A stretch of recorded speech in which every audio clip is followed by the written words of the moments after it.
Hamas के साथ जंग के बीच इजराइल के प्रधानमंत्री बेंजामिन नेतन्याहू घर में ही घिर गए हैं। अब वो अल जजीरा चैनल पर हमलावर हुए हैं। बेंजामिन नेतन्याहू ने अल जजीरा के प्रसारण पर इजराइल में रोक लगा दी है। नेतन्याहू ने अल जजीरा को आतंकी चैनल करार दिया है। सोमवार को इजराइल की संसद में एक कानून पारित करके अल जजीरा को बैन किया गया।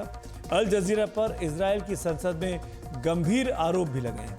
इजरायली प्रधानमंत्री ने कहा कि अल जजीरा से देश की सुरक्षा को, यानी इजराइल की सुरक्षा को खतरा है। उन्होंने सोशल मीडिया प्लेटफॉर्म एक्स पर लिखा कि अल जजीरा ने इजराइल की सुरक्षा को नुकसान पहुंचाया है। 7 अक्टूबर के हमले में हमास के साथ सक्रिय रूप से भाग लिया। इसके साथ ही आईडीएफ सैनिकों के खिलाफ इजरायली सैनिकों को उकसाया। नेतन्याहू ने कहा कि अब समय आ गया है कि इजराइल से हमास के शॉफर को हटाया जाए। आतंकी चैनल अब इजराइल में प्रसारित नहीं होगा।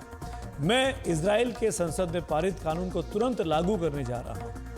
हालांकि नेतन्याहू की मुश्किलें इजराइल में कम नहीं हो रही। लगातार खींचते युद्ध की वजह से वो सवालों में घिरते जा रहे हैं।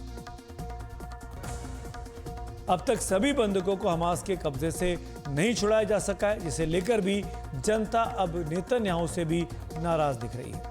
नेतन्याहू को हटाने की मांग को लेकर हजारों लोग इजराइल की सड़कों पर उतर आए हैं और उन्होंने यरूशलेम में मार्च किया।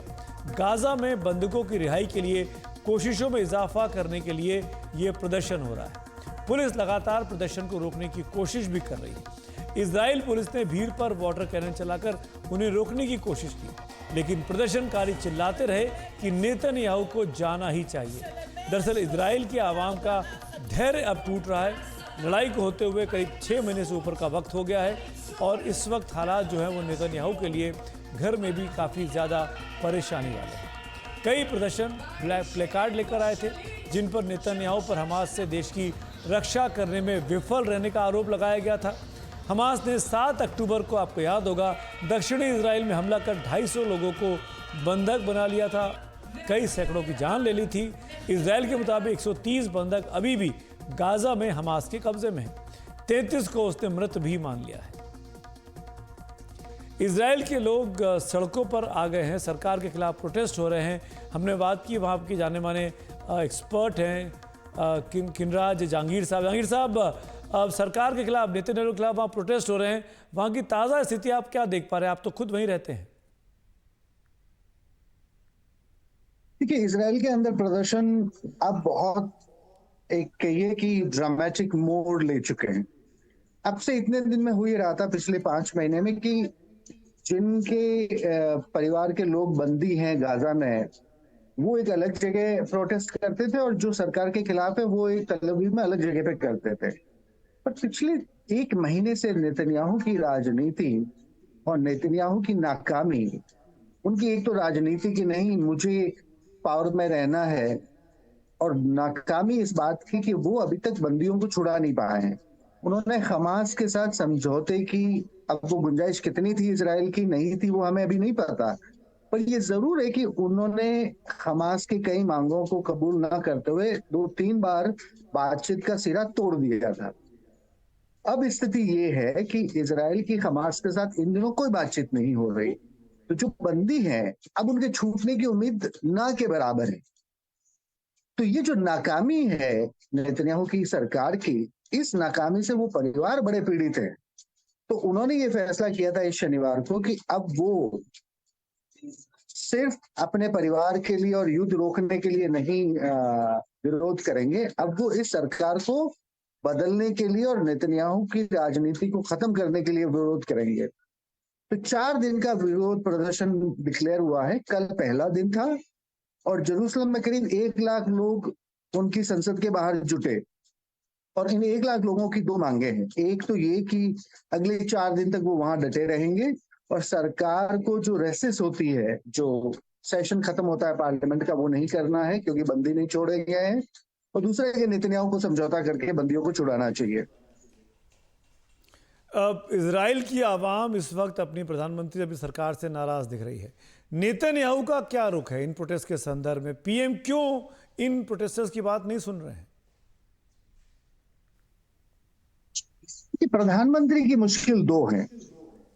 एक तो वो इस युद्ध को खत्म होने में अपनी राजनीति का घाटा देखते हैं।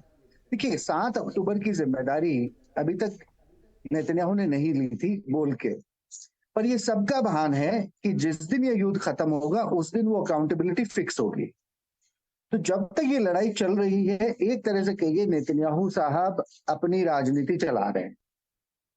दूसरा, हमास के 7 बंदियों को छुड़ाने में मुझे जहां तक लगता है नेतन्याहू की और यहाँ की आर्मी की रणनीति ये थी कि हम गाजा में इतनी सैन्य कार्रवाई करेंगे कि हमास मजबूर हो जाएगा हमसे समझौता करने के लिए। वैसा हुआ नहीं। आप देखिए, कमाल की बात, मतलब एक कमाल और अचरज की बात कि पिछले 6 महीने से ये गाजा में लड़ाई लड़ रहे हैं। याया सिनवर जो हमास के लड़ाके हैं, वो अभी भी इनको नहीं मिल रहे हैं। उनके गाजा की सुरंगों में ही होने के सबूत है, पर वो अभी तक इजराइल की आर्मी के हाथ नहीं आए। उसनी के साथ 130 के करीब बंदी नहीं छुड़ा पाए। तो 6 महीने में अगर सेना गाजा के अंदर जाने के बाद भी आपके बंदियों को नहीं छुड़ा पा रही है, तो इसका मतलब यह है कि सैन्य कार्रवाई से तो ये निपटारा नहीं होगा।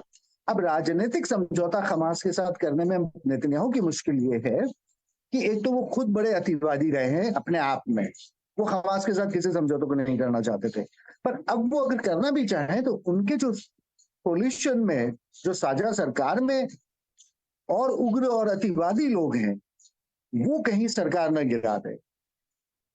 तो नेतन्याहू एक तरह से अपने अतिवाद और अपने चरमवाद की राजनीति को चलते हुए हमास के साथ राजनीतिक समझौता नहीं कर पा रहे हैं। वो ये भले ही सोच रहे थे कि मिलिट्री से कोई बोला कामयाबी मिल जाएगी, वो कामयाबी बिल्कुल नहीं मिली, जिसका बहुत बहुत बड़ा अचरज है दुनिया में।